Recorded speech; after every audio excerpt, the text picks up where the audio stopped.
It's 12:19. Let's go ahead and turn things over now to meteorologist Jim Sion live in the Weather Center. And Jim, one of the main reasons why they postponed that parade was because of the winds yesterday. We were seeing winds between 35 to 40 miles per hour. And you talked about it yesterday. Parts of Veterans, if you walk through, it's like a wind tunnel. It's some heavy wind. So it was a good decision by them to postpone that parade into March 16th. I've played that parade many times. 2 years ago when it was so hot, we were so happy to get to that point. The underpass, the overpass, whatever you want to call it, it is a wind tunnel. It cooled us off a little bit because you do get those gusty winds. But again, right now we still are windy. You can see right now on the live cameras, if we look closely, a little bit of a shake. It's because of the wind affecting our camera, which is up about 200-300 feet, I imagine.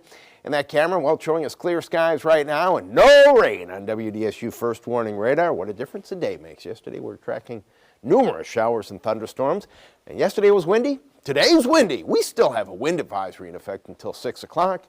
Winds from the west at about 20 to 25 miles per hour expected. Some gusts up near 35. Here are the current winds. Westerly wind at the lake at 20 miles per hour, 17 at the airport, 21 in Hammond. But check out the wind gusts up close to 30 in some locations, 32 mile per hour gust in Belle Chase, 30 in Hammond, 25 Bogalusa. Now the temperatures, very comfortable. Mid-60s in most spots, although we are at 68 on Grand Isle. Galliano also 68, 65 our current temperature in Slidell. Live look at the Crescent City connection and our current conditions at Louis Armstrong International Airport. 65 degrees, dew point down to 41. Yesterday that dew point was in the mid and upper 60s around the noon hour. What we're watching right now are actually two cold fronts. They both passed through. The first one produced the thunderstorms late yesterday. The second front bringing us a bit of a cooler air mass. What we're gradually seeing is winds becoming more northwesterly. That'll happen tomorrow. So tomorrow afternoon, a degree or two cooler than today, but still very comfortable.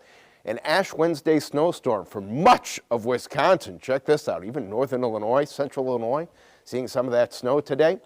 Our forecast includes temperatures that are going to be a little bit on the cooler side, but all the real cold air staying well up here to the north of us. Let's go hour by hour and show you today. High temperature, mid-60s, maybe as warm as 66, 67 degrees in a couple of spots. Evening constitutional, maybe a jacket, especially on the North Shore. Well, we'll be close to 50 degrees.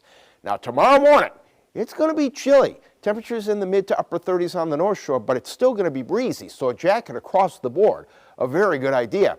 Tomorrow afternoon, mid-60s again for the afternoon high, but the air staying very, very dry for us. Next chance for significant rain really coming for us on Saturday, which looks like by far the worst of the 2 weekend days. Could have some pockets of some heavier rain on Saturday. But we're looking great through the end of the week. Nice warming trend by Friday. A little bit cooler than on Sunday. Still breezy over the weekend as well. WDSU First Warning Weather.